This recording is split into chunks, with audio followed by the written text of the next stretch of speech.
बदलापूर श्रीबीज तस्करी प्रकरण हे महिलांच्या आरोग्य, सन्मान आणि कायदेशीर हक्काच्या दृष्टीने चिंताजनक असल्याने राज्य महिला आयोगाने यामध्ये सुमोटो दखल घेतली होती। त्या अनुषंगाने मी स्वतः बदलापूर नगर परिषद येथे 26 फेब्रुवारी रोजी संबंधित अधिकाऱ्यांची बैठक आयोजित केली होती आणि बैठकीमध्ये निर्देश दिले होते की ही तस्करी जी होती त्याचे पाळेमुळे खोलवर रुजलेले आहेत, याच्यासाठी मुळापासून आपल्याला काम करणं गरजेचं आहे। आणि त्या अनुषंगाने ही कारवाई होत असताना मालती IVF सेंटर, ज्याची परवानगी नाशिकमध्ये आहे पण ते बेकायदेशीररित्या ठाण्यामध्ये चालू होतं आणि हा चालवणारा डॉक्टर अमोल पाटील याला 3 मार्च रोजी पोलिसांनी अटक केली। सध्या तो न्यायालयीन कोठडीत आहे।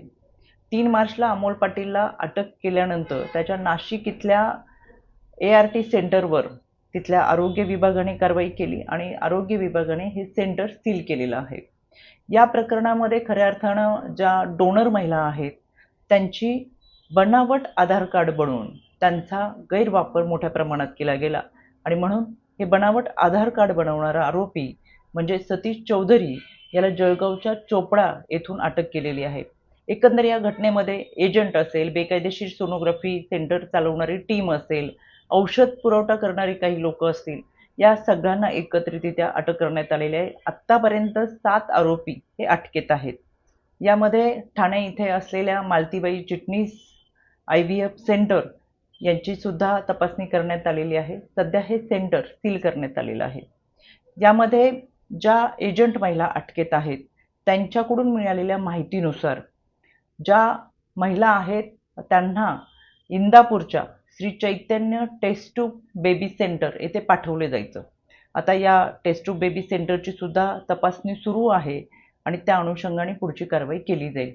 एकंदरच या घटनेला खूप कंगोरे आहेत आणि म्हणून पोलिसांनी चांगल्या पद्धतीची पथक तयार करून याचा तपास सुरू ठेवलेला आहे। यामध्ये राजेशजी गजल आणि त्यांची संपूर्ण टीम असेल हे तपास अधिकारी म्हणून उत्तमरित्या काम करतात।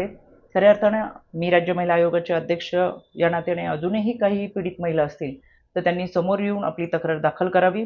या संपूर्ण प्रकरणामध्ये राज्य महिला आयोग याचा पाठपुरावा तर करतच आहेत, पण ही तस्करी आणि त्याचे पाळेमुळे जे खोलवर रुजलेले आहेत त्या सगळ्या मुळावरती घाव घातला जाईल।